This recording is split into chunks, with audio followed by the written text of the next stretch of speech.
Oui, il n'y a pas d'amour heureux, mais faisons de sorte qu'il en soit autrement pour le moment que nous allons partager ensemble et dont l'opportunité ce soir est offerte par l'Institut français de Tunisie, que je tiens à remercier.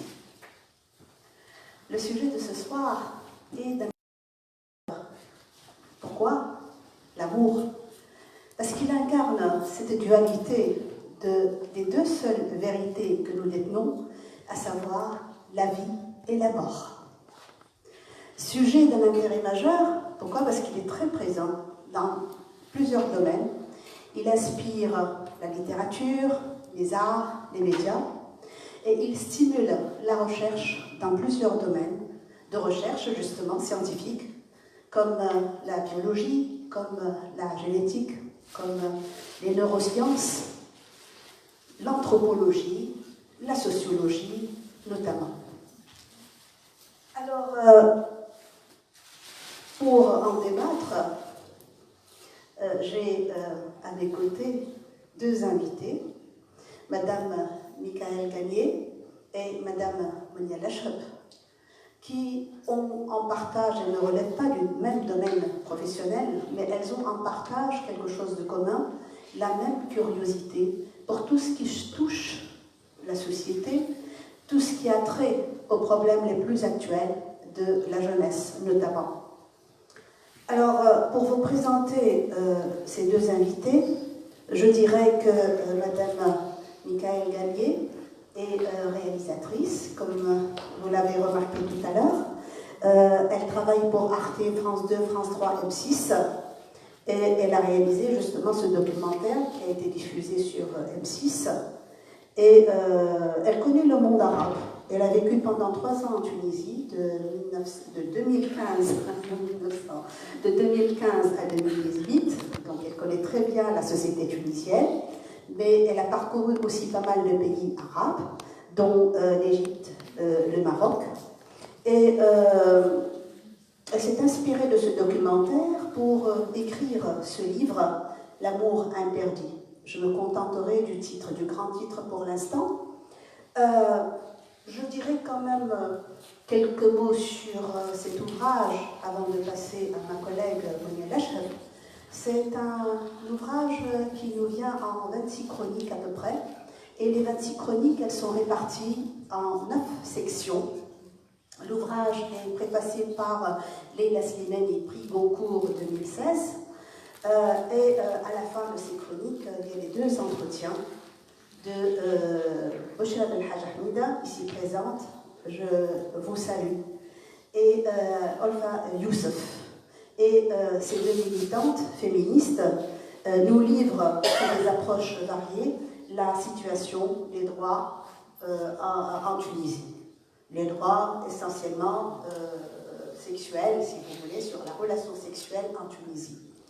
Je dirais que l'ouvrage, pour susciter un peu votre curiosité, se lit de manière tout à fait agréable. Et les 23 chroniques constituent en quelque sorte, c'est la littéraire qui vous parle, est constituée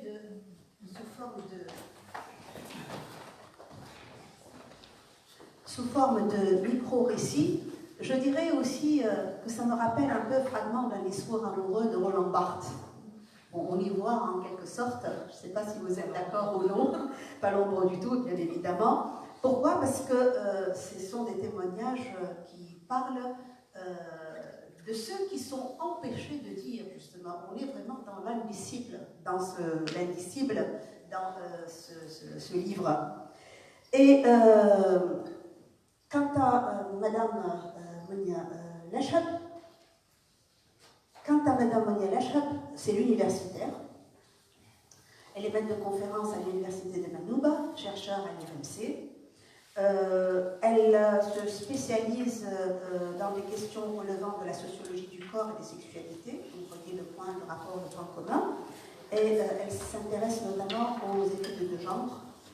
Elle a publié de nombreux ouvrages, et 3 ouvrages collectifs qu'elle a co-dirigés, dont l'un a été co-dirigé par un collègue français, mais sinon, ce sont en quelque sorte, si j'ai bien compris, des actes de colloque, des collectifs. Je dirais aussi fait exprès le sous-titre de l'ouvrage, à savoir Sexe et tabou au Maghreb. J'ai fait exprès de ne pas le mentionner dès le début. Pourquoi? Parce que justement, tout le recueil de témoignages concerne la jeunesse maghrébine. Le Maroc, l'Algérie et la Tunisie. Et vous voyez défiler ces micro-histoires, ces petites chroniques, avec des noms et des prénoms. Je ne pense pas que ce soit des noms et des prénoms d'emprunt. Je ne sais pas de toutes les façons. Alors, certains, oui. Alors, Lies Salma, l'histoire du baiser, donc vous avez certainement le souvenir. Shirin, Maïssa, Karim et Jihen, Samira, Edna, Mehdi, Kamel, Sabri, Mounir et Aziz, Rim, Leïla, Mariam. Donc, ce sont des jeunes maghrébins qui vont témoigner de leur expérience, mais surtout de leur souffrance, essentiellement cela. Comment Gallier présente la genèse de son livre et comment elle explique le contenu. Pour cela, je vais vous lire un tout petit extrait, je ne vais pas être très longue. Elle dit « Pendant 3 années, j'ai recueilli les témoignages de Tunisiens, Marocains, Algériens, des jeunes filles, des femmes, des hommes, des hétérosexuels, des homosexuels. Leurs histoires m'ont bouleversée et surprise, tant elles sont éprouvantes, plus sombres qu'on ne l'imagine, même si ceux qui les narrent savent y distiller de l'humour et une distance parfois déconcertante. Plus que des trajectoires intimes, elles racontent un pays, une culture, une religion et une époque. » Et là, en quelque sorte, réside ma première question. Je répète la dernière phrase. Plus que des trajectoires intimes, elles racontent un pays, une culture, une religion et une époque. Alors, Michael Gallier, qu'est-ce qui fait la spécialité de cette époque?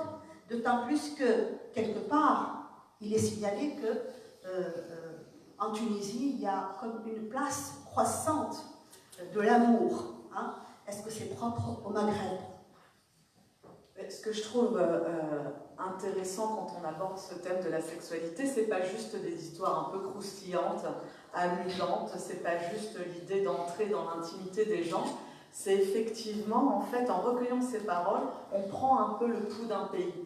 C'est-à-dire que quand des hommes ou des femmes vous disent qu'ils n'ont pas le droit de s'aimer parce qu'ils sont homosexuels, qu'ils risquent la prison, quand des hommes ou des femmes vous disent que pour un baiser échangé dans une voiture, parce qu'on n'est pas marié, on peut être arrêté par la police, quand au Maroc on vous dit qu'une mère célibataire risque aussi la prison et est rejetée par sa famille parce qu'elle a fauté, parce qu'elle n'a pas eu de relation sexuelle dans le cadre du mariage, on se dit que ça révèle quelque chose sur un pays.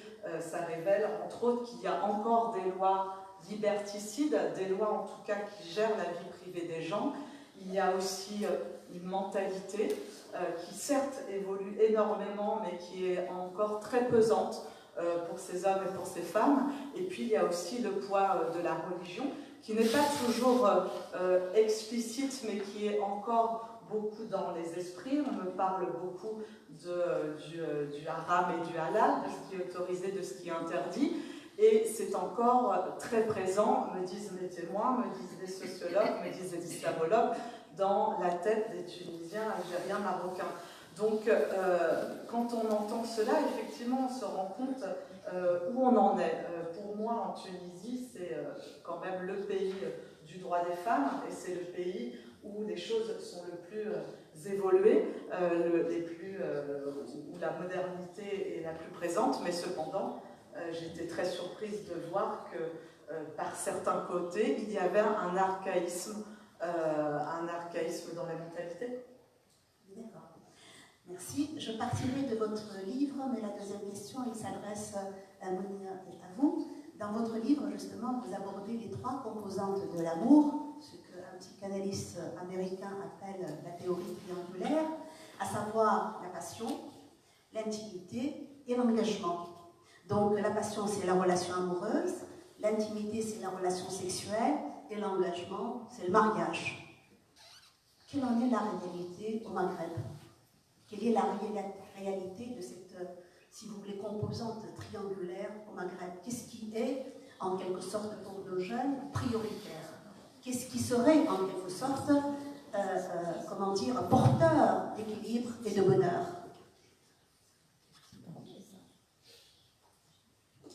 Merci, bonsoir tout le monde. Je voudrais d'abord souligner un petit élément, c'est que j'ai lu avec beaucoup de passion justement le livre de Michael Gagné. C'est un livre que je trouve particulièrement attachant.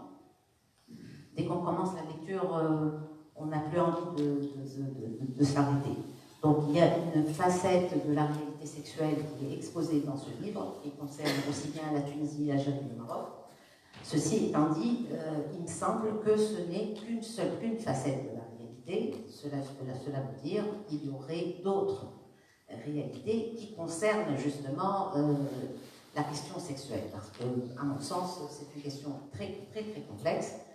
Si les lois sont liberticides, ça c'est un fait, c'est une réalité, mais ça ne veut pas dire que les jeunes Tunisiens, Algériens, Marocains ne s'investissent pas dans ces relations amoureuses, dans ces relations charnelles au sens de sexuel, au contraire. Ils sont passionnés et passionnants, ils sont aussi, pardon, j'insiste sur le aussi, ils sont aussi passionnés et passionnants par leurs relations affectives. Et je parle moi-même à partir d'un terrain que j'ai réalisé sur et avec les jeunes en Tunisie, en Algérie et au Maroc. Donc, la question pour revenir à la question de Mme Lydia Abdelkefi, la question de la passion, de l'intimité, de l'engagement, cette trilogie, elle est présente dans les relations, dans les relations humaines, particulièrement au Maghreb et au-delà du Maghreb, dans les sociétés contemporaines.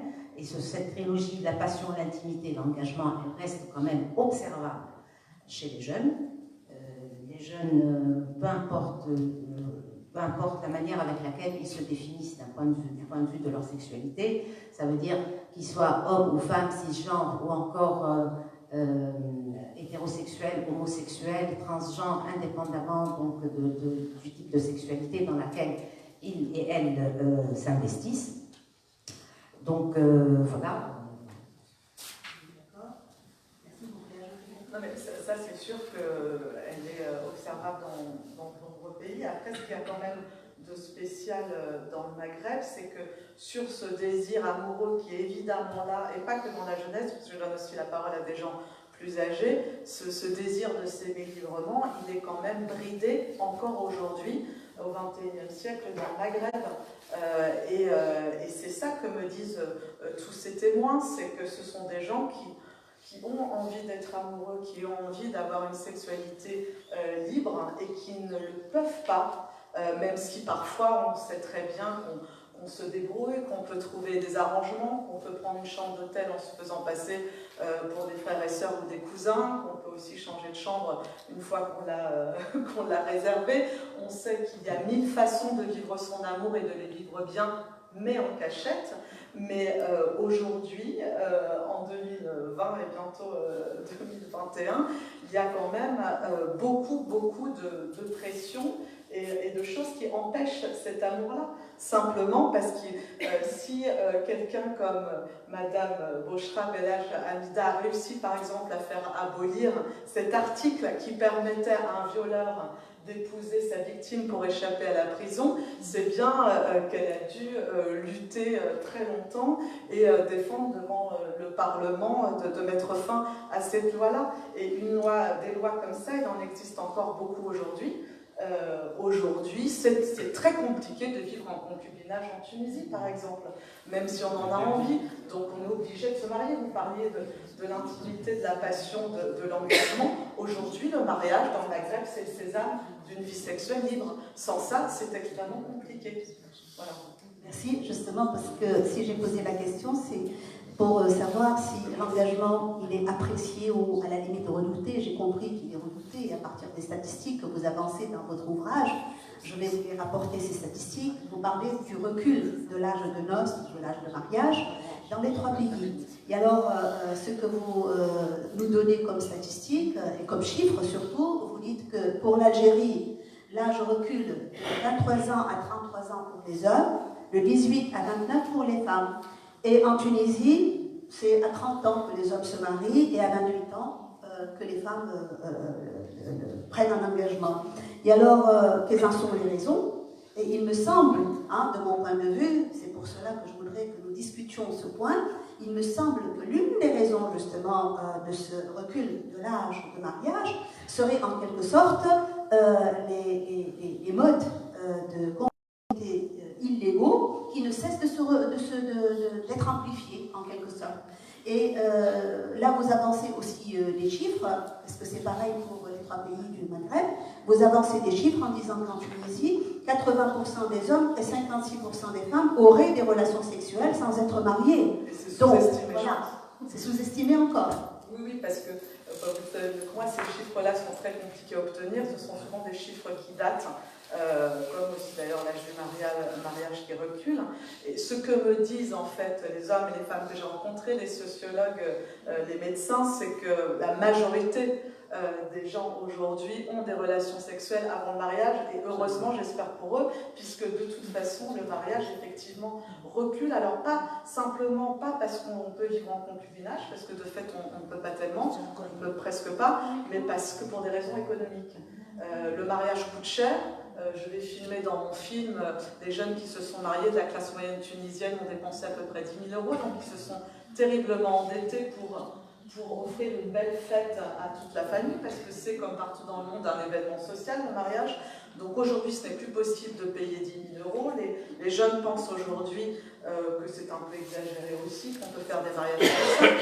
Donc l'âge du mariage recule, mais l'envie, le désir sexuel, il est là dès 18 ou 20 ans, et ça se passe, et ça a lieu de toute façon. Donc ces chiffres sont évidemment sous-estimés. Quand on voit aussi le nombre de naissances hors mariage au Maroc, on parle de 50 000 par an, pareil, c'est sous-estimé. En Tunisie, je n'ai pas les chiffres, mais évidemment que les gens ont des relations sexuelles avant d'être mariés. Sinon, d'ailleurs c'est ce qui se passe, il y a une frustration énorme dans certaines parties de la société, parce que ne pas effectivement vivre une histoire d'amour et ne pas avoir de relation sexuelle avant 30 ans, ça crée des frustrations, ça crée des abus, ça crée des viols qui sont quand même très fréquents. Là, on parlait le ministère de la Justice parlait de 800 par an, et souvent, et la majorité sur des mineurs. Voilà, on sait que ce tabou crée de toute façon, et le fait de ne pas vivre sa sexualité librement crée des dérives évidentes et dangereuses. Donc vous mettez en avant le coût des mariages, c'est cela? Le coût des mariages m'a été répété, j'ai lu aussi dans de nombreux articles, des journalistes aussi m'en ont parlé, c'est-à-dire que le coût de mariage fait que les gens aujourd'hui qui, en pleine période de crise économique, ne peuvent plus se payer des mariages aussi fastueux qu'avant, ou même pas du tout, même une petite cérémonie, et donc le mariage recule, mais le concubinage n'augmente pas. Moi, ce qu'on m'a dit, mais je parle sous votre contrôle, c'est que le concubinage, ça ne concerne vraiment qu'une poignée de privilégiés qui le font. Et d'ailleurs, je laisse la parole, mais ceux que j'ai rencontrés, je voulais filmer des jeunes en concubinage en Tunisie. J'ai galéré, j'en ai trouvé un couple qui, après les avoir rencontrés plusieurs fois, m'ont dit non, non, trop dangereux. Trop dangereux. Et pourtant, leurs parents étaient au courant, mais les voisins, le gardien, parce que... La famille, les voisins, tout ça, voilà, c'est important. C'est complètement fou qu'il soit comme ça mis à part, parce que justement, il risque la prison, le gars risque la prison. Je suis contente que la salle commence à réagir. Qu'en pense la sociologue? C'est vrai, c'est incroyable quand même d'arriver à ce point-là. Tout ce qui est le poids de la famille, le poids du voisinage, le poids de... Qu'en pense la sociologue? Par rapport aux chiffres, la dernière étude réalisée par l'ONFP, elle a sorti, je ne retiens pas le chiffre exact, mais les sexualités préconjugales chez les jeunes, les préconjugales, c'est 2016, pardon. La dernière étude, c'est 2016, et les chiffres sont très parlants. Les jeunes s'investissent dans des formes de sexualité différentes. Il est vrai que ce sont des sexualités en cachette parce que les normes sociales ne le permettent pas, tout simplement. Les normes sociales, en gros, qu'elles soient religieuses ou autres, la famille, l'école, voilà, toutes sortes de normes et contre cette sexualité pré-conjugale. Toujours est-il, cette sexualité, elle a lieu d'une manière ou d'une autre.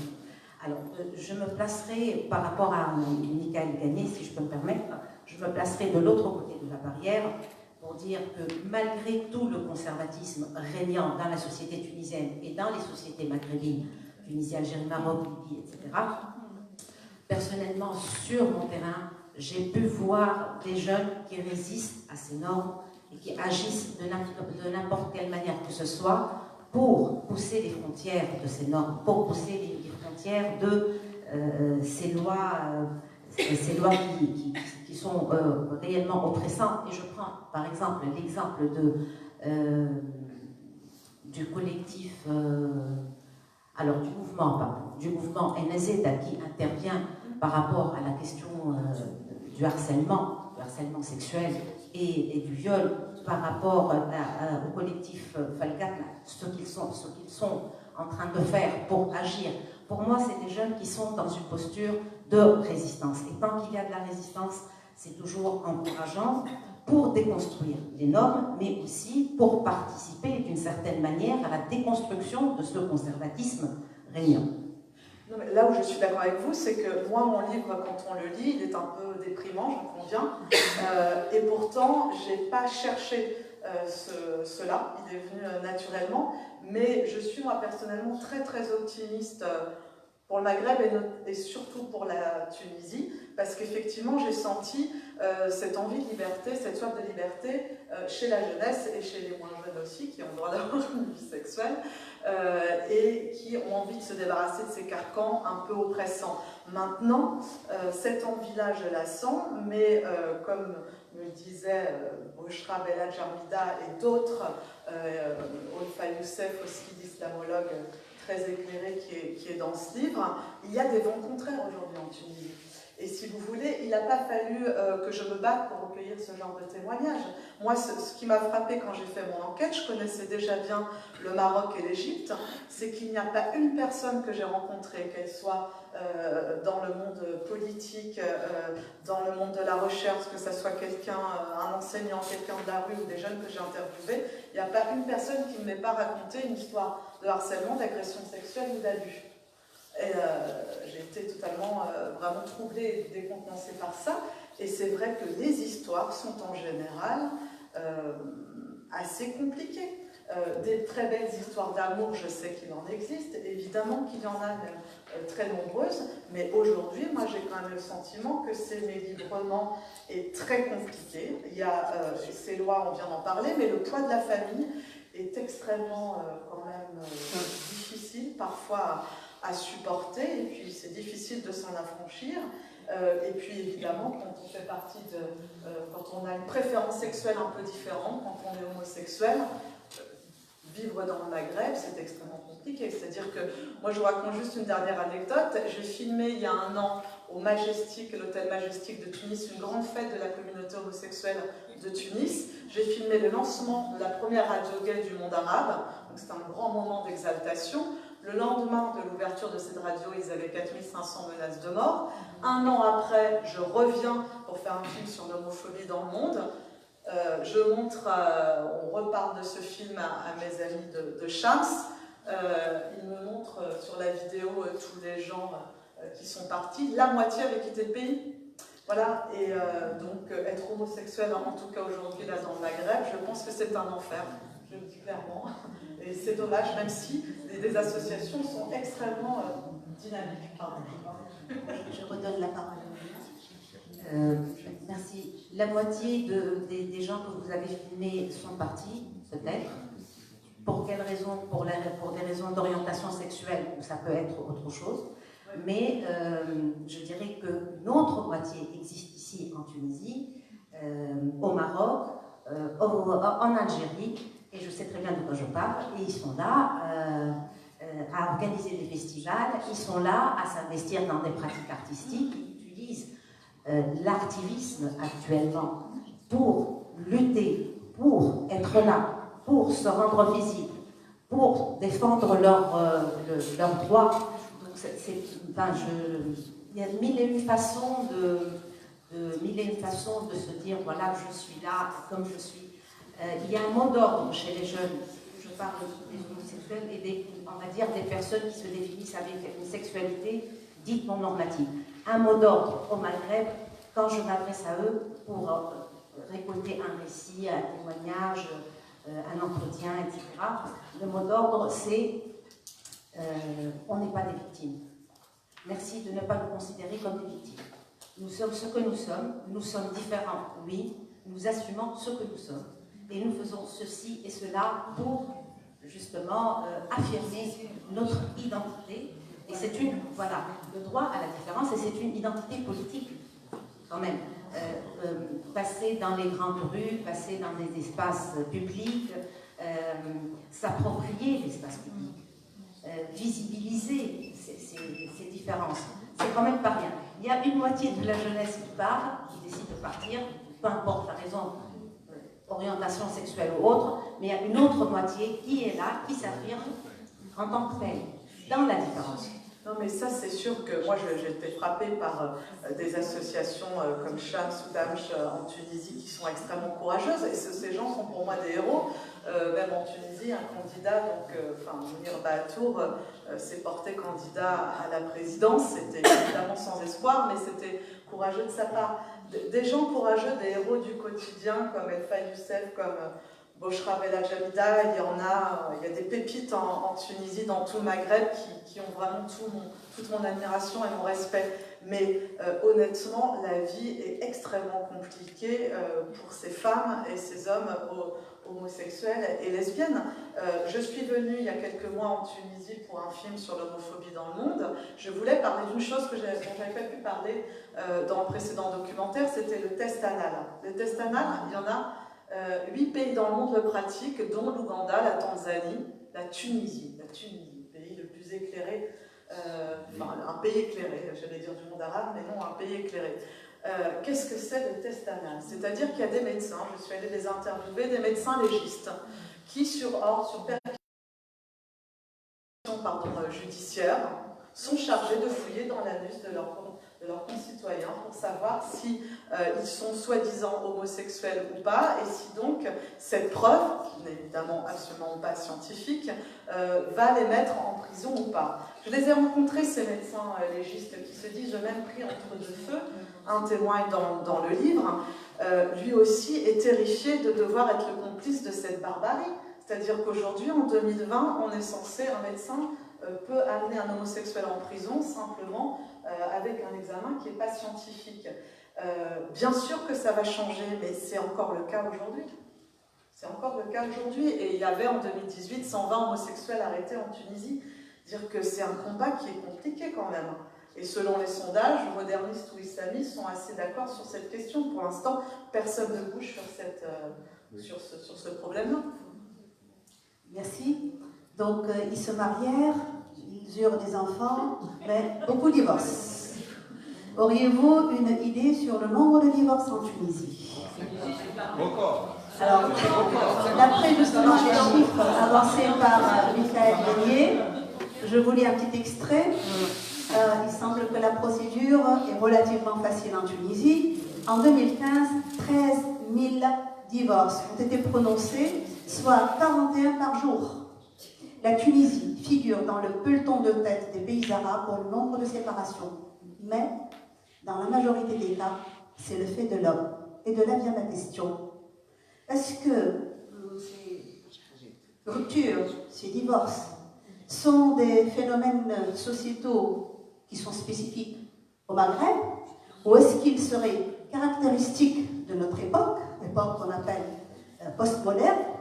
Et là, ça me fait penser à une approche sociologique et psychologique de l'économie qui met en avant le lien entre le désir et la consommation. C'est-à-dire que même pour le désir, même en amour, on est dans une logique de consommation. C'est-à-dire que il y a un acte d'achat compulsif comme il y a un acte de désir compulsif. Dès que le plaisir n'est plus, il y a un manque. Le manque va susciter un désir et derrière le désir, il y a le plaisir. Et à cette logique de consommation en matière d'amour et de désir vont contribuer aussi bien les centres d'hydrothérapie, les industries cosmétiques, les réseaux sociaux, bien évidemment, oui, les sites de rencontres. Donc tout cela est propre à notre époque et non pas de mon point de vue ou du point de vue de cette approche-là, disons, d'un point de vue que je soumets à votre avis, mes chers invités, ce serait plutôt quelque chose qui serait dans l'air du temps. Voilà. Moi, je pense, enfin, d'abord l'air du temps, peut-être. Et ben, moi, je suis ravie que, je trouve que c'est plutôt extrêmement positif que les hommes et les femmes puissent se séparer s'ils en ont envie, que ça ne se fasse sans interdit. En tout cas, là, effectivement, le divorce en Tunisie ne pose pas de problème. Maintenant, alors, c'est très subjectif, mais ce que j'ai ressenti aussi, c'est que je pense qu'il y a beaucoup d'unions malheureuses. C'est ce que m'ont rapporté certains, mais évidemment, c'est une infime partie de ces témoignages. Beaucoup m'ont dit, beaucoup ont repéré un témoignage dans ce livre, qui est celui d'une femme que j'ai rencontrée à la sortie du collège de mes enfants, une femme extrêmement cultivée, qui d'ailleurs a grandi en France, dans une famille tunisienne, et qui est revenue en Tunisie, qui à 30 ans s'est dit « oulala, je commence à être un peu âgée », elle subissait un peu la pression de sa famille, puisqu'apparemment à 35 ans, on peut être considéré comme périnée. Et finalement, cette femme très cultivée, très intelligente, professeure d'art plastique, s'est retrouvée un petit peu finalement pris dans cette pression familiale d'épouser quelqu'un qu'elle connaissait à peine, conseillé par sa grand-mère. Et là, on parle d'une histoire qui a 15 ans. Et elle a vécu un enfer conjugal, évidemment, qui n'est pas banal, puisque là, elle a subi des violences conjugales d'un homme qui apparemment paraissait très bien et ne l'était pas. Mais ce qui m'a vraiment surprise, et beaucoup me l'ont dit, c'est-à-dire des femmes cultivées, intelligentes, indépendantes, qui finalement succombent à 35 ans à la pression de la famille et épousent finalement un homme qu'elles connaissent à peine. Et quand, exactement. Et quand je l'ai revue pour l'anecdote, je la revois quelques mois après, et elle me dit, bon, alors je crois qu'elle était un peu joyeuse, elle avait un peu changé, et elle me disait, parce qu'en fait, j'ai émis deal via Facebook avec mon cousin, bon déjà j'étais un peu étonnée, son cousin qui habitait en Allemagne, et je lui ai demandé si elle le connaissait, elle l'avait vu à peine, 2-3 fois, mais déjà elle imaginait une vie avec lui. Ce que je veux dire, c'est qu'évidemment, ce n'est pas un exemple, je pense, majoritaire, mais moi j'ai le sentiment, pour répondre à votre question, qu'il y a malheureusement encore, en tout cas pour la génération des 50 ans, il y a eu pas mal d'unions malheureuses. Voilà. Et j'ai l'impression que c'est parce que les gens ne se connaissent pas. Si vous se marier avec quelqu'un avec qui on n'a pas une relation sexuelle et avec qui on n'a pas passé beaucoup de temps, ça nous paraît un peu risqué, non? Est-ce que c'est la raison principale du malheur? Alors, le malheur aurait plusieurs raisons, mais pour répondre à la question, je poserai moi-même une question. Est-ce que des problèmes liés à la sexualité du couple ne seraient pas à la base de ce divorce, et que cette raison même se trouve cachée par d'autres raisons qui émergent comme ça? Voilà, c'est des biens économiques, c'est des problèmes relationnels, donc ça ne me lève pas vraiment de mes compétences, mais il me semble que interroger une sexologue, elle nous sort d'une manière récurrente les fondements de cette, on peut appeler ça augmentation du nombre de divorces en Tunisie. Ceci étant dit, le divorce n'est pas propre à la Tunisie, il n'est pas propre au Maghreb, il concerne toutes les sociétés contemporaines avec des degrés plus ou moins élevés. Donc, à toute proportion gardée, les divorces ont toujours existé et existeront toujours. Mais là où vous avez raison, vous avez touché du doigt vraiment un problème fondamental. J'ai interviewé une sexologue, Olfa Daklaoui, qui en fait m'explique que c'est une spécialité toute nouvelle en Tunisie. Elle a été diplômée en 2004 à Sousse. C'était la première formation sérieuse. Au Maroc, c'est à peu près les mêmes époques aussi, où des sexologues apparaissent. Et il y a une demande très très forte des gens pour venir voir ces patients. Et elle me raconte que quand même 80% des femmes qui viennent pour des problèmes de vaginisme. Le vaginisme, qu'est-ce que c'est? C'est un phénomène qui touche 3% à peu près de la population mondiale, 10% des Français. C'est pas très grave, c'est un blocage lors de la pénétration et ça se résout en quelques semaines avec un bon spécialiste, avec justement ces sexologues. Mais qu'est-ce que ça révèle de cette société? Évidemment, ça existe en France, mais ce qu'elle dit quand même, c'est donc la majorité de ces patientes. L'appel en urgence après la nuit de noces ou après quelques semaines viennent désespérées avec leur conjoint consulté, et ça c'est tous les jours qu'elle reçoit ces couples-là, qui en fait ont un problème effectivement pour avoir une relation sexuelle, parce que ce qu'elle raconte, c'est que les jeunes filles, les petites filles ont entendu toute leur jeunesse, serre les jambes, ne reste pas trop longtemps avec les garçons, la sexualité c'est sale, les hommes c'est dangereux. Et c'est elle qui le dit, là c'est pas moi, cela crée dans la tête de ces futures femmes des blocages très forts qui font qu'effectivement, au moment d'avoir une relation sexuelle, elles sont totalement tendues, totalement bloquées. Avec cela, effectivement, l'inexistence de l'éducation sexuelle crée aussi ces malentendus. Et vous le soulignez, effectivement, elle pense que beaucoup de mariages, d'unions malheureuses sont dus à une mésentente sexuelle. Et elle ajoutait que heureusement que cette spécialité sort un peu du bois, parce qu'elle a permis de sauver quelques mariages. Autrement, les gens divorceraient encore plus. Merci pour la transition, Michael. Justement, le problème de l'éducation sexuelle. Et l'éducation sexuelle au Maghreb de façon générale, et particulièrement en Tunisie. Alors, il y a deux personnes, je ne dirais pas personnages, deux personnes qui font des témoignages qui sont, disons, assez véridiques. Il y a Chirine, qui a été éduquée à « n'écarte pas les jambes, baisse ta jupe », par exemple. Ou alors un autre témoignage, celui de Kamel, que je vais vous lire. Oui. Alors Kamel se souvient qu'on ne lui a jamais rien appris sur la sexualité. J'étais tabassée si je touchais les parties intimes, non seulement par les adultes, mais aussi par les copains plus âgés. Fin de citation de parole rapportée. Un tabou qui attisait la curiosité. Kamel ne se souvient pas avoir vu des adultes exprimer des gestes d'affection. Alors, comme tout était interdit, dit-il, on avait forcément envie de faire des cochonneries. Il a grandi avec l'idée que l'homme pouvait tout se permettre. C'était rigolo de faire des bêtises, dit-il. Il parle même d'une certaine idée de la maltraitance des femmes, d'une société patriarcale et sexiste. Alors, qu'en est-il de l'éducation sexuelle en Tunisie? Parce que je ne pense pas que le sujet ait été abordé dans votre livre. Le débat sur la question de l'éducation sexuelle, il est très récent en Tunisie, totalement absent par ailleurs. Je parle du Maghreb, bien sûr, notamment l'Algérie et le Maroc. Donc le débat, il est très récent et il a déjà... il se situe déjà dans un clivage, dans ce clivage des pour, de ceux qui sont pour et d'autres qui sont contre.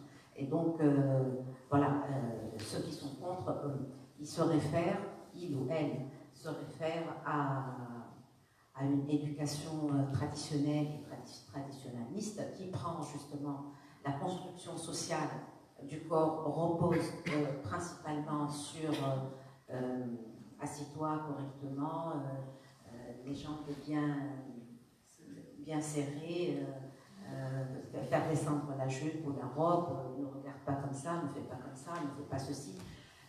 Mais par ailleurs, il y a plus une certaine souplesse qui est laissée pour le garçon. Mais par ailleurs, de l'autre côté, c'est les personnes, et j'en suis en tout cas consciente, et si l'occasion se présente, je défendrai ce projet de de l'introduction de l'éducation sexuelle à l'école.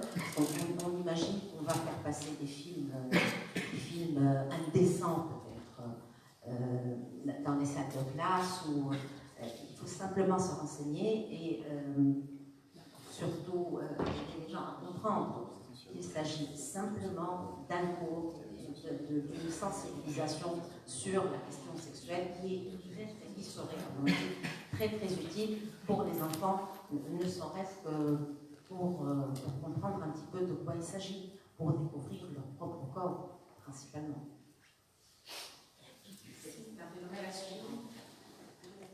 Non, mais c'est vrai qu'effectivement, c'est un problème qui est aussi pris à bras-le-corps au Maroc. Maintenant, on en parle de plus en plus.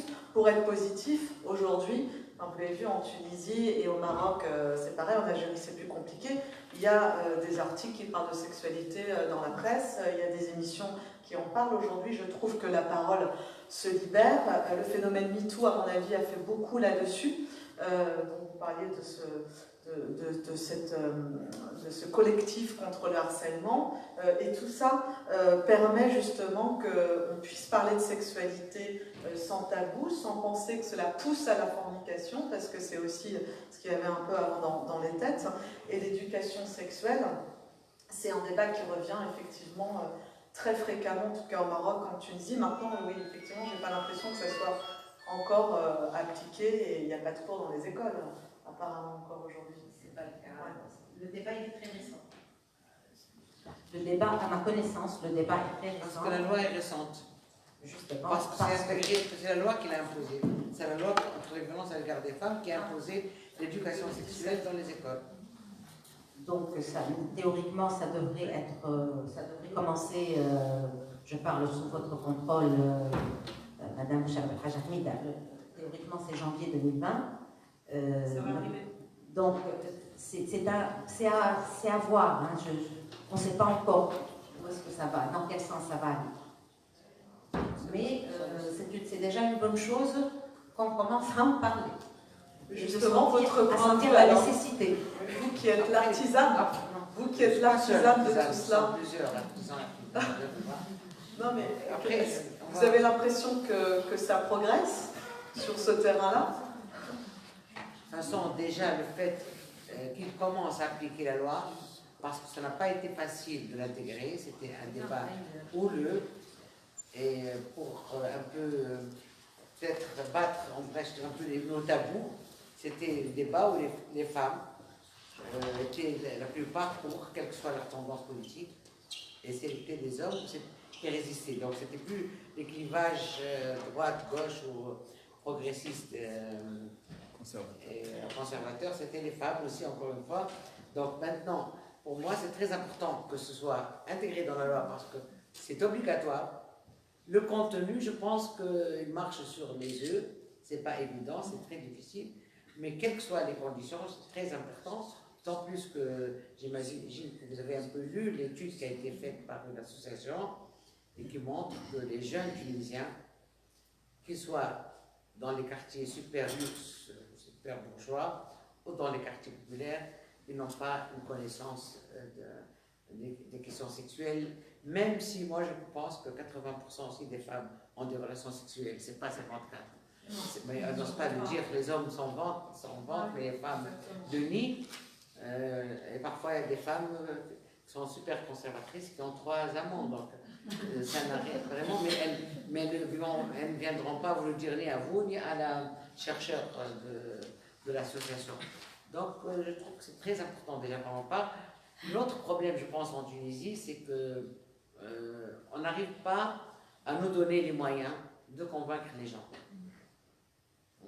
On ne se donne pas les moyens, on pose les questions déjà dans un clivage d'avance. Il n'y a pas de pédagogie comme ça a été pour le rapport.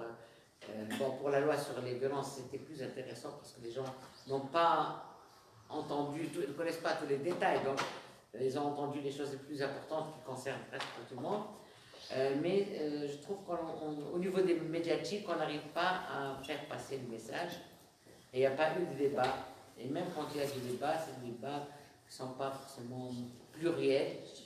Je parle, on n'emmène pas les psychologues, on n'emmène pas les sociologues, on n'emmène pas les psychiatres, parce qu'aujourd'hui c'est une question aussi, les psychiatres vous diront quels sont tous les cas qu'ils ont, etc. C'est à la base des questions sexuelles, même dans la lutte contre le terrorisme, la prévention, ça devrait aussi impliquer cette question, parce que plein de cas à la base aussi c'est un problème d'ordre sexuel, etc. Donc je trouve que c'est un début, mais il faudrait que les médias, que nous aussi on sache expliquer ce que c'est une éducation sexuelle, et laisser pour les gens qui ne veulent pas par des calculs politiques, ça c'est leur problème, quelle que soit la tendance, mais au moins que la société intègre et commence à écouter ces débats. Merci Madame Hamida. Il me reste 3 questions, Yacine. Est-ce que je peux poursuivre? Oui, c'est bon. Donc, petite question, hein, je ne vais pas abuser de votre patience. La première question serait, il semble que la société a l'obsession du corps féminin. Ça a été donc relevé dans l'un des témoignages. Et ma question est la suivante. Est-ce que cette obsession, donc on est en plein dans la représentation du corps, est-ce que cette obsession, puisque nous sommes dans une société pratiquement qui est pleine de paradoxes, et ce n'est pas seulement la société maghrébine, c'est notre époque qui est une époque de paradoxes, est-ce que cette obsession exagérée, hein, cette focalisation, cristallisation sur le corps de la femme, n'aurait pas comme, si vous voulez, n'aurait pas comme réaction contraire, en quelque sorte, le souci de soi que l'on observe chez les femmes de nos jours, souci de soi, c'est-à-dire ce souci pour le bien-être, ce souci pour le look, est-ce que ce ne serait pas une revanche qu'on prend justement sur les préjugés séculaires? Le fait que le corps soit en quelque sorte entaché de tabou et que le corps est souvent un corps caché, même si on ne porte pas le voile. Est-ce que, oui, elle s'adresse plus à Rania Lachraf, je pense. Hein. Le fait que dans cette situation-là, on trouve paradoxalement l'exhibitionnisme, la mise en avant du corps, par tous les moyens. On recourt à la chirurgie esthétique, on recourt à la cosmétique, aux modes, etc. Est-ce que ce ne serait pas une revanche que les femmes ont tendance, cela dépend bien sûr des régions, à prendre sur les préjugés sociaux et sociétaux?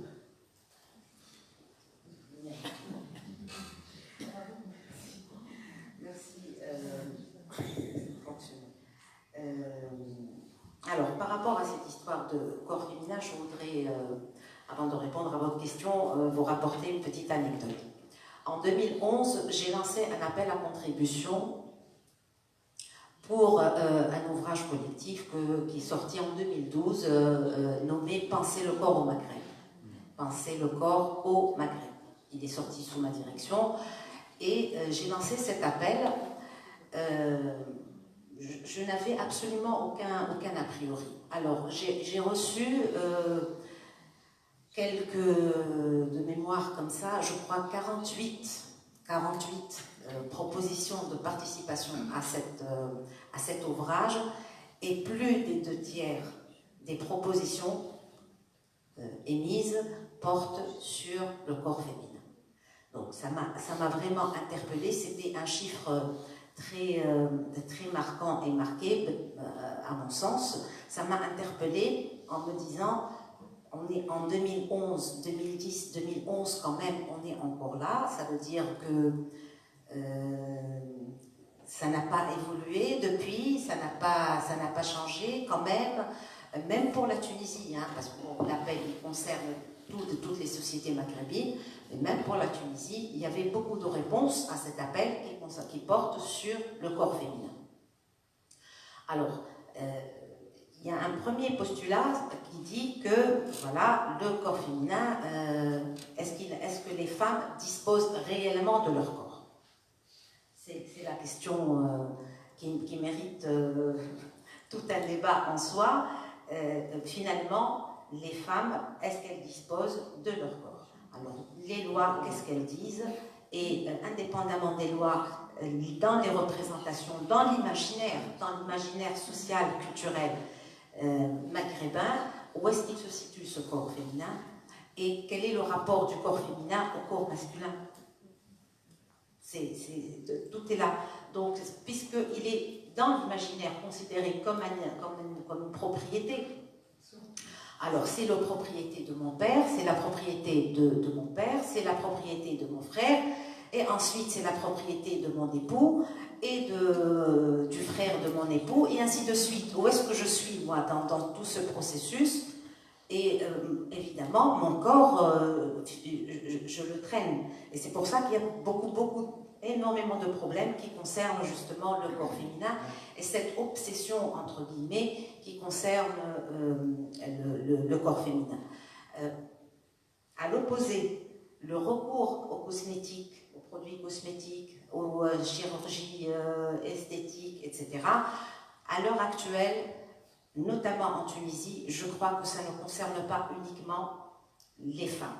C'est aussi une obsession, aussi bien pour les hommes que pour les femmes. Il y a une tendance très très forte qui concerne les hommes dans la manière de cette mise en scène du corps. Donc ça ne concerne pas uniquement les femmes, mais aussi les hommes. Mais c'est vrai que le corps, enfin le fait que les femmes ne soient encore pas propriétaires de leur corps, que leur corps ne leur appartienne pas, la sociologue tunisienne que j'ai interviewée le dit, c'est vraiment le nœud du problème, effectivement.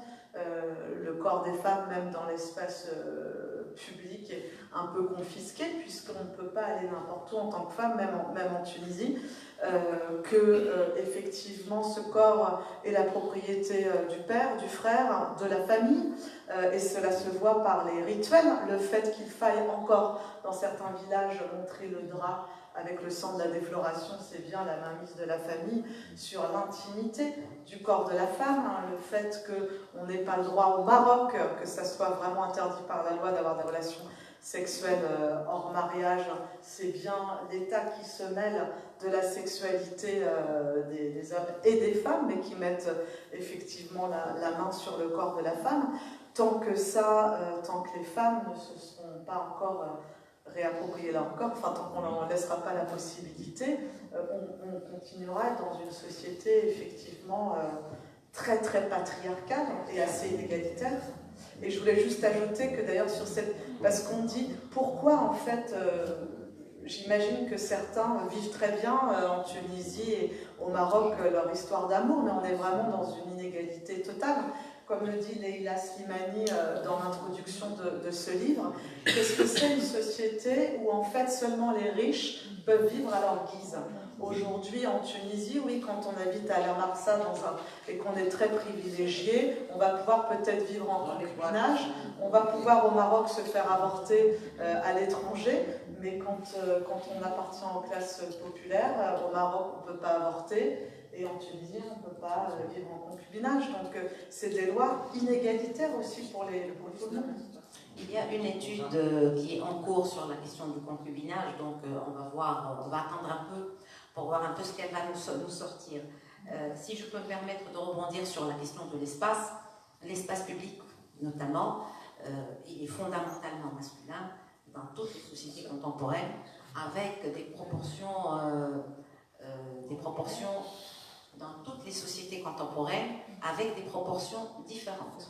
Maintenant, au Maghreb, effectivement, l'espace il est fondamentalement masculin et du coup, l'évolution du corps féminin dans l'espace, elle pose un certain nombre de problèmes.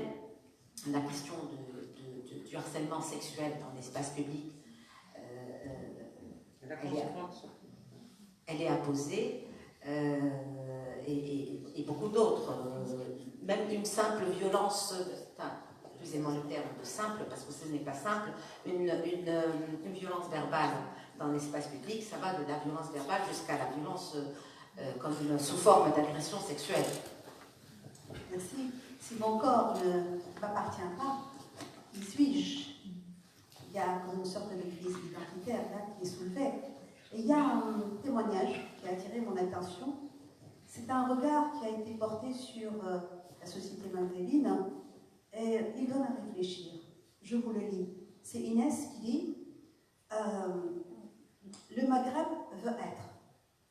le Maghreb veut être plus religieux que l'Arabie Saoudite, plus arabe que l'Égypte, et parler mieux français que les Français, toujours mieux que ceux qui nous ont colonisés. Quel crédit donneriez-vous à ce jugement? Ça, c'est la parole de cette jeune Algérienne, en fait, qui explique que ce qui est compliqué, en tout cas dans ce qu'elle vit en Algérie, c'est qu'il y a à la fois une volonté de ne pas trop ressembler à l'Occident. D'ailleurs, certaines personnalités politiques tunisiennes le disent, que quand elles défendent des idées soi-disant modernistes, qui sont pourtant des idées juste de droit de l'homiste, elles sont accusées d'être le vassal de l'Occident. Donc ça, c'est quelque chose que les militants parfois, ou les hommes politiques, ou les femmes politiques entendent dans le Maghreb, c'est si vous voulez apporter ces idées-là, vous voulez nous apporter ces idées-là qui ne sont pas les idées de notre culture et qui sont des idées de l'extérieur. Donc il y a toujours aussi une volonté de se différencier effectivement de l'ancien colon. L'idée aussi, et ça c'est l'islamologue Olfa Youssef qui le dit très justement, l'idée aussi de vouloir être ceux qui lisent le mieux les textes sacrés et qui ont la meilleure interprétation. Il y a apparemment aujourd'hui aussi une espèce de guerre dans l'interprétation du Coran. Donc c'est ça que veut dire cette jeune fille, c'est que là elle parlait de l'Algérie, tu es un peu tiraillée entre l'idée de se défaire des traditions, de se défaire de lois liberticides, mais sans trop ressembler à l'Occident, et puis en même temps d'être très respectueuse des traditions, de ce que dit le texte sacré, mieux que peut-être les autres voisins. Voilà ce qu'elle voulait dire. En fait, elle voulait exprimer un tiraillement permanent entre affirmer son identité arabo-musulmane et en même temps essayer d'avoir un peu plus de liberté. Voilà, ma dernière question. Le combat pour les libertés de corps, ces combats-là sont indissociables des combats politiques, pour les libertés politiques. Et heureusement que Bushra est là pour nous éclairer. Et alors, d'où vient la résistance au changement en fait? Est-ce qu'elle vient d'une législation, je ne dirais pas rétrograde, mais je dirais archaïque, ou plutôt d'une mentalité conservatrice? Si vous voulez prendre la parole, puisque la parole va être donnée à la salle. Non, allez, je ne vais pas répondre.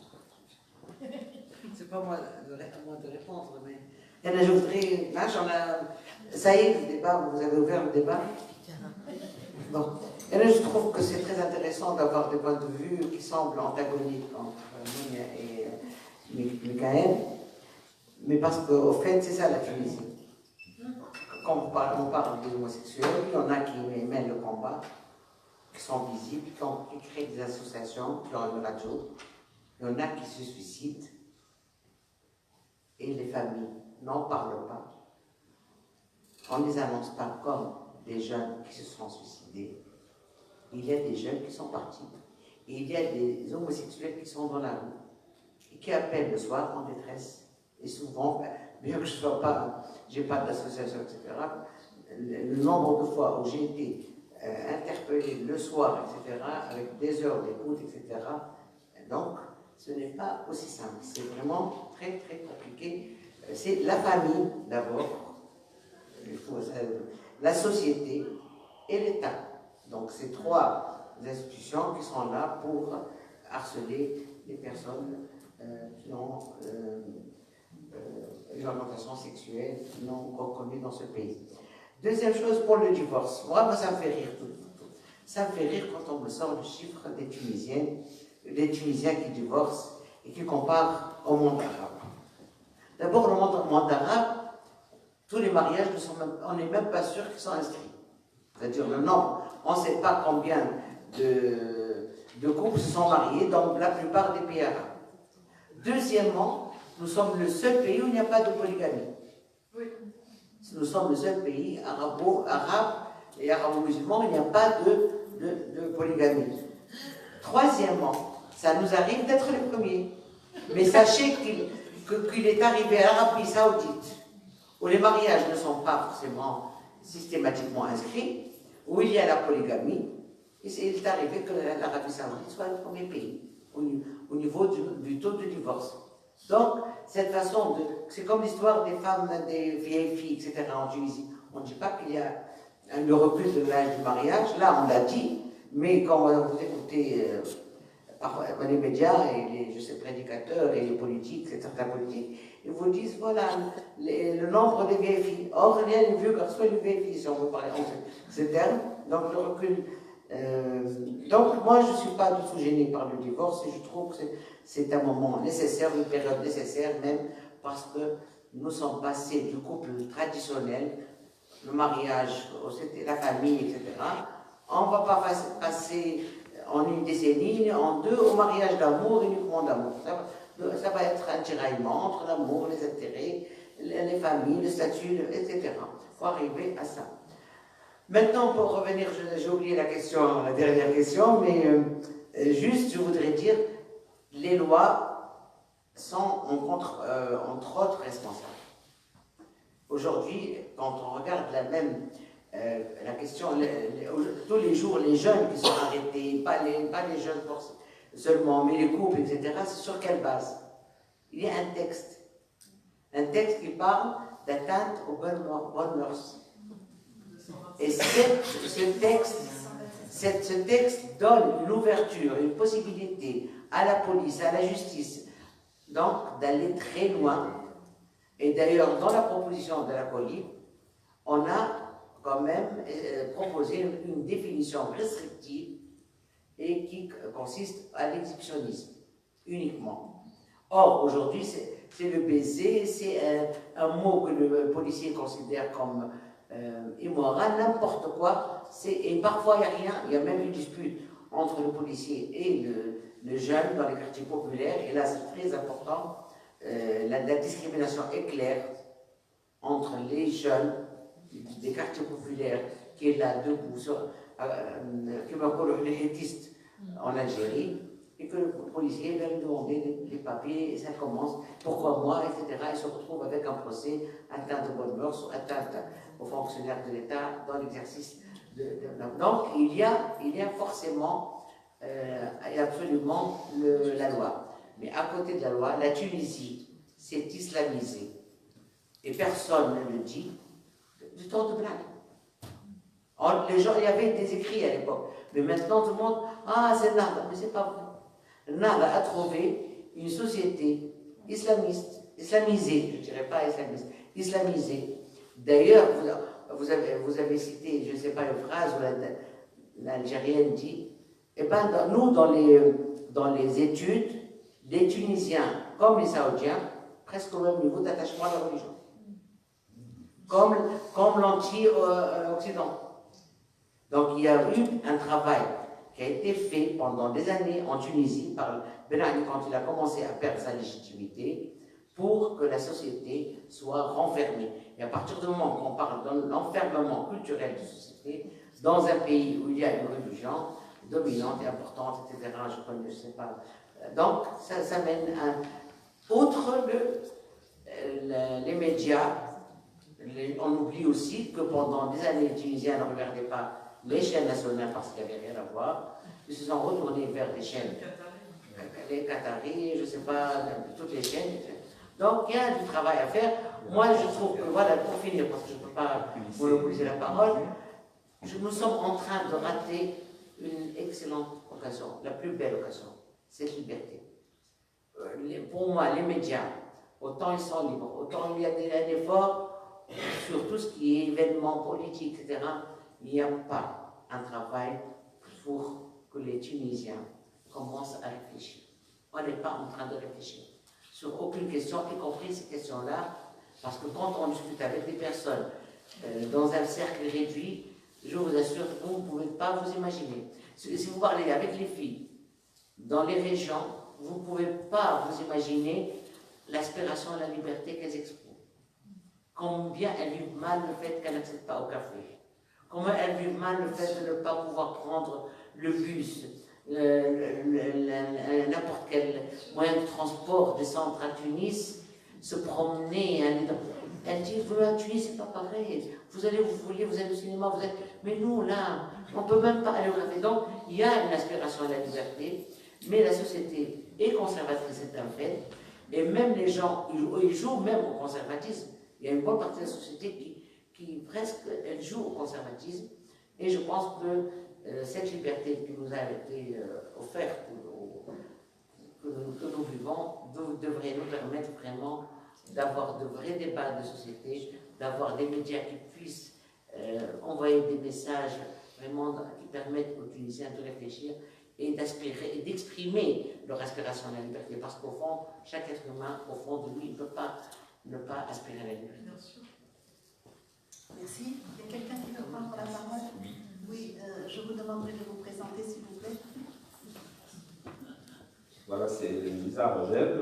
Bon, je vais me présenter comme, là spécialement pour mon intervention, comme linguiste anthropologue, c'est un côté de l'anthropologie historique. Je fais mon intervention sur 3 points. Et j'aimerais bien, je suis en train de préparer une étude, un bouquin, ça sera plus tôt, dans lequel, avec certains chercheurs, on a mis une réflexion un peu à chercher, et on a trouvé que par rapport, par exemple, à la situation des libertés entre couples, généralement la liberté amoureuse en Tunisie, et à partir surtout des années 80, ça s'est développé un truc dont certains éléments étaient un peu bizarres, et ça nous a amené un peu à faire des recherches historiques. Et peut-être on peut les partager là. Je révèle un peu ce qu'on a trouvé. C'est qu'il faut que certaines pensées et réflexions, typiquement nord-africaines, surtout avec, malheureusement, je vais être un tout petit peu critique vis-à-vis du groupe progressiste tunisien qui, fin des années 80, a abandonné vraiment la lutte, disons, pour le progressisme, pour se mettre dans une lutte politisée et abandonner surtout la question des droits individuels. Absolument. Ça, c'est très important. Il faut le signaler. Parce qu'on avait là-bas des années 60, tout le monde était étonné après. Et par rapport à votre médecin, par exemple, c'est un exemple, on prévoyait en Tunisie, fin des années 80, d'avoir un tout petit peu un modèle qui ressemblerait à la France des années 70, surtout dans les villes. Vous savez, la locomotive de la civilisation, c'est les villes, surtout les capitales, les grandes villes, disons, progressistes. Il y a eu un petit abandon, mais qui sont. Alors, on a eu ce renouveau de la religion.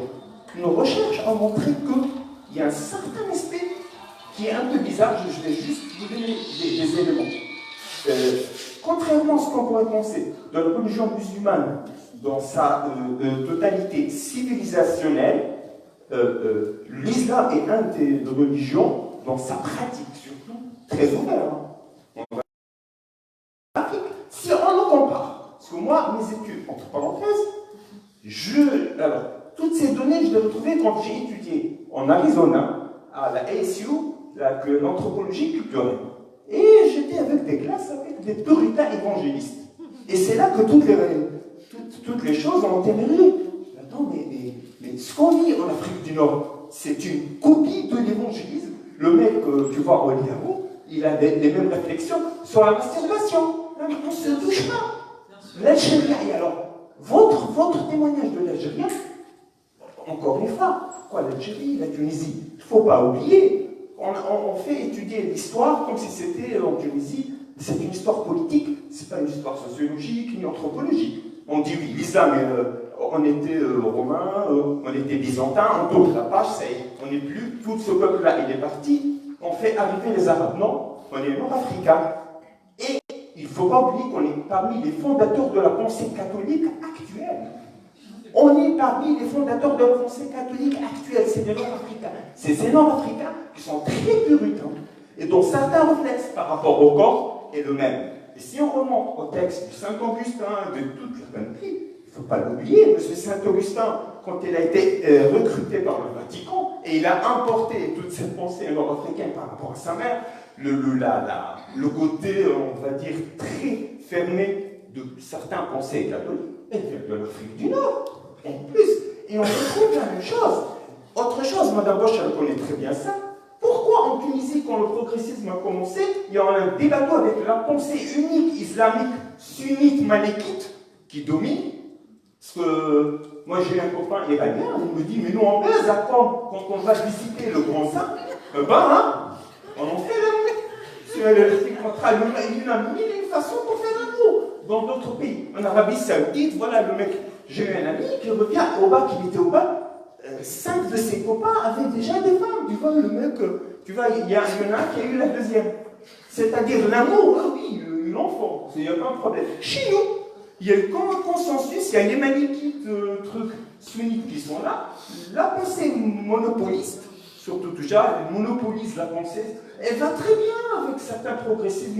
On met des débats, le mariage, même le contrat, indique par rapport, et je termine avec la virginité, parce que dans le contrat, encore on n'a pas un contrat égalitaire, puisque quand vous vous mariez, vous signez pour réceptionner ce cadeau qui est la virginité, dont vous êtes l'homme qui va déployer pour la première fois, et vous en faites des donc, voilà, donc j'ai voulu juste un peu éparpiller ces éléments par rapport à l'histoire tunisienne et par rapport à la tradition musulmane. Il faut juste terminer peut-être, on va utiliser cet argument, le Kama Sutra nord-africain de Cheikh Nefsewi, c'est-à-dire là, c'est un des premiers livres d'éducation sexuelle qui a été lancé déjà à l'époque, afin, et vous pouvez lire la préface, c'était dans un rôle très éducatif, pour expliquer à l'époque la mythologie bien sûr, et les nouveaux couples, comment faire bien. Le jardin parfumé de Le jardin parfumé,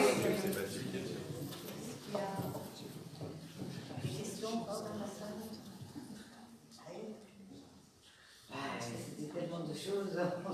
J'aimerais bien par rapport à c'est sûr que je n'ai pas une vision précise, mais moi, il y a quelque chose qui me heurte systématiquement, et évidemment, je suis pas prêt de lever ce truc.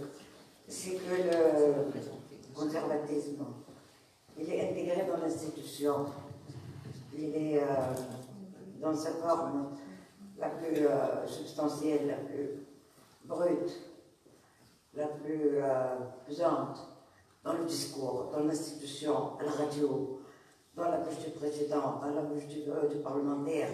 Même lorsque ces gens-là sont libérés et souples par rapport au carcan conservatiste, mais quand ils sont dans la posture officielle, dans un podium, devant un micro, à s'adresser comme ça à la foule, eh bien, ils font dans le conservatisme. Je crois, bon, je ne suis pas très scientifique, c'est une impression très, très ancrée en moi que c'est le poids du religieux. Alcoun a dit, et sa parole est, bien sûr, l'islamologue notoire, il dit que justement les sociétés maghrébines, il parle bien sûr de nous autres, l'Algérie, le Maroc, sont fondamentalement religieuses, pas forcément spirituelles, mais religieuses, dans le sens où on a besoin d'un culte organisé et à pratiquer de très près. Nous sommes enfin, paraît-il là, de près, Arcoun qui a quand même réfléchi certainement et travaillé sur ça. Ce que moi, en tant que dans l'observation, oui, effectivement, je vérifie, etc. Par exemple, moi je connais parmi les gens de la radio, à la télévision, etc., des gens qui sont comme vous et moi, comme ça, très réservés par rapport à la contrainte religieuse. Et pourtant, quand ils sont sur antenne, c'est un discours. Donc voilà, c'est le poids du religieux. Évidemment, le passage de Mahdi et l'arrivée de Mahdi n'arrange pas les choses non plus. Hein. Alors le religieux, j'ai l'impression qu'il a de beaux jours encore devant lui. Voilà. Merci. Pardon. Alors, je suis Aïcha Salada, maître de conférence à ISSHT, et on travaille avec Edia sur ces questions-là. Voilà, c'est. Juste pour réagir sur, juste un petit commentaire par rapport à la question du religieux et du poids du religieux dans la société tunisienne. Je pense que ce n'est pas, c'est à réfléchir, c'est à débattre. Nous avons tendance, en tout cas, à responsabiliser la religion et plus qu'il n'en faut. C'est nous qui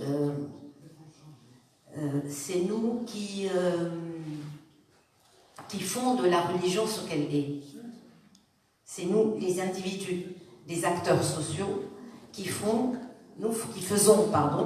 de cette religion ce qu'elle est. La religion en tant que telle, le côté spirituel, le rapport au Créateur, c'est une chose, et ce que nous faisons de cette religion en est une autre. Donc, on met trop de choses sur ce religieux, et ça nous permet d'être dans le modèle. Voilà. Toutes ces personnes que vous voyez dans les médias, dans les radios, il est de tendance progressiste, mais dans la radio, dans le micro, il développe plutôt un conservatisme parce que il y a d'autres enjeux en fait. Il y a d'autres enjeux qui rentrent dans la société hypocrite. Ce que je vais rajouter sur la religion, c'est quand même un sujet tabou. C'est difficile de critiquer la religion, mais moi ce qui m'a frappé, c'est qu'on a beau ne pas avoir l'air d'en parler jusque-là, tous les gens que j'ai interviewés me font part quand même de ce poids difficile de la religion, même en Tunisie. Et alors qu'il est possible d'interpréter les textes autrement, j'ai interviewé donc Olfa Youssef, qui est là, qui est une islamologue très éclairée, et qui dit par exemple tout simplement que l'homosexualité, selon elle, et selon d'autres collègues à elle, n'est pas clairement interdite dans le texte sacré. Mais simplement pour cela, cette islamologue a été menacée de mort et est depuis 5 ans l'objet de protection 24 heures sur 24. Voilà. Simplement pour une autre lecture du texte sacré, pour une lecture critique. On est en Tunisie, c'est ça dommage. Concernant la question homosexuelle, il y a 2 lectures. La lecture traditionnelle et la lecture progressiste. Et elles sont complètement, diamétralement opposées. Elle est interdite pour les uns, elle n'est pas interdite pour les autres. Il n'y a pas de sanction dans le texte, il n'y a pas de sanction. Voilà, ça dépend. Voilà, juste de sanction. Ça, tout le monde est d'accord. Tout le monde est d'accord. Le Coran, il y a des sanctions. Oui. Pour l'assassinat, il faut le tuer. Pour le vol, il faut couper la main. Pour l'homosexualité, elle est mal vue. C'est quelque chose de dégoûtant, d'immoral, mais il n'y a pas la sanction. Et d'ailleurs, chaque fois que... Parce que moi, j'étais confrontée à des débats avec... Je leur dis, voilà, vous me dites, citez-moi la solution. Non, c'est quelque chose qui est interdit. Mais interdit, est-ce qu'il y a une sanction? Il n'y a pas de sanction. En tout cas, la référence pour dénigrer, la référence première pour dénigrer l'homosexualité, c'est Qawm, le peuple exactement. Et à partir de là, on se permet de dire que c'est interdit. Et d'ailleurs, même les homosexuels ont incorporé ce jugement. Ils le sortent de toute façon dans leur débat, dans leur discours. Pourtant, dans le Coran, l'image du roulé, vraiment, c'est les boys, les jolies garçons, exploitables sexuellement, etc. Il y en a plein au paradis. Exactement, des effets. Le paradis musulman est plein de religieux. Alors maintenant, il y a le remède, il y a l'autre. On s'arrange. Tu vois, le religieux, c'est un vivier très riche de matière et très utilisé et très stratégiquement énergétique. Et bien entendu, le peuple, il absorbe. La radio, elle diffuse. Et c'est une façon d'interpréter les choses. voilà, il y a des lectures, il y a une culture. D'une certaine façon. Il y a une culture. Tout à l'heure, quand je parlais de religieux dans le comportement urbain, etc. Mais c'est visible dans notre discours. Combien de fois on parle de Dieu? Tout le temps. Inch'Allah, Rabbi Gisèle. C'est partout, parce que tu enlèves le motif de Dieu, tu te tairais. Tu ne dirais plus rien. Parler tunisien, parler arabe, c'est tout le temps tourner autour de Dieu, dans leur but de Dieu. Bien sûr, en prenant de la souplesse et voilà, en s'arrangeant avec. Alors, quand on est comme ça, face à l'absolu, on est petit, forcément. Et alors, on fait des trucs très petits. Parce qu'on vit face à l'absolu. Absolu avec un grand A. Forcément, on ne pèse rien, on est dérisoire.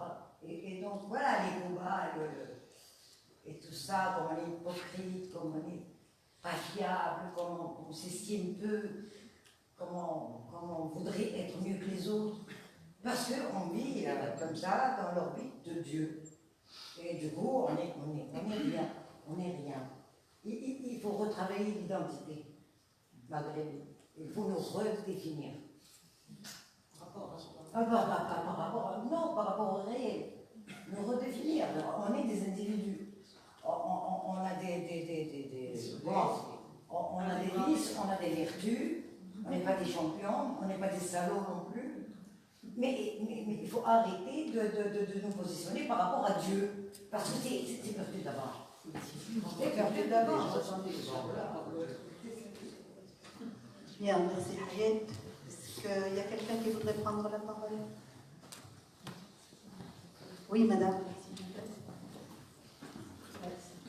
Je suis madame Majouf, donc je suis retraitée, donc je veux simplement apporter une précision qui m'a beaucoup surprise. J'ai appris que l'OMS, l'Organisation mondiale de la santé, jusqu'en 1990, a considéré que l'homosexualité était une maladie psychiatrique. Non, jusqu'à ce moment-là. Et à ce moment-là, ils se sont rendus compte qu'on pouvait réfléchir autrement, et à partir de ce moment-là, ça n'est plus, dans le cadre de l'OMS, ce type de problème. Maintenant, il y a une réflexion toute bête, et là vous avez peut-être apporté la solution à ma question, c'est que qu'est-ce que l'homosexualité? Est-ce que ça n'est pas tout simplement d'ordre génétique, partiellement ou totalement? Or, si c'est de l'ordre génétique, si c'est prouvé, puisque la science doit certainement permettre de le prouver, dans ce cas-là, c'est inné, et c'est Dieu, c'est la conception.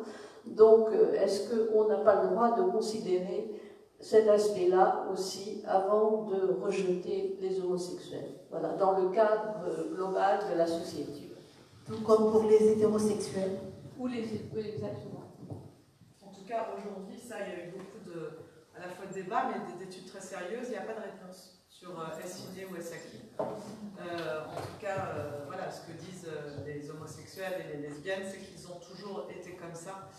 Mais la science ne répond pas à ça, et heureusement sans doute, parce qu'autrement, il y a des évangélistes américains qui, eux, auraient bien aimé pouvoir changer quelques gènes pour faire disparaître ce fléau, comme ils le disent, eux évidemment, et pas moi.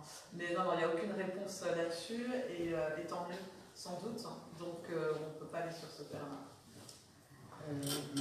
À mon sens, que ça soit inné ou acquis, le problème n'est pas là. Comment je définis le rapport à la différence? Je crois que c'est ça le plus important. La responsabilité initiale. Pardon? Il y a la responsabilité initiale. Si c'est inné, on ne peut pas le reprocher à la personne. C'est comme le bébé qui va naître avec une main en moins. Oui. Alors, en tout cas, les jeunes homosexuels que j'ai interrogés moi-même, maghrébins en tout cas, ils se disent, moi je suis née comme ça. Et du coup, les gens qui dénigrent les homosexuels, hommes et femmes, ne sont pas de bons croyants. Donc c'est une manière d'interpréter ou de mettre en relation, le fait d'être différent avec une certaine forme de religiosité. Donc c'est une lecture, c'est l'une de leurs lectures. Mais moi je voudrais aller au-delà. Si je voudrais accepter la différence, qu'il soit homosexuel, transgenre, ce n'est pas le problème que ça soit acquis, mais ce n'est pas vraiment quand j'accepte le fondement. Le fondement, c'est l'acceptation de l'autre, quel qu'il soit. Et je ne parle pas de la différence basée sur l'orientation sexuelle uniquement, mais aussi la différence basée sur la couleur, basée sur l'ethnicité, etc., etc., etc. Toute forme de différence serait la bienvenue à partir du moment où je développe une culture d'acceptation de la différence. Merci. Je crois qu'on peut lever la séance. Yessine, qu'est-ce que vous en pensez? S'il n'y a pas de questions, oui. Bon, je voudrais remercier nos deux intervenantes. Je voudrais vous remercier aussi, vous, cher public, pour votre patience, pour votre intérêt aussi. Il n'y a pas d'amour heureux, certes, comme l'affirme Aragon, mais restons sur l'injonction de Victor Hugo, aimons toujours, aimons encore. Bonne fin de soirée.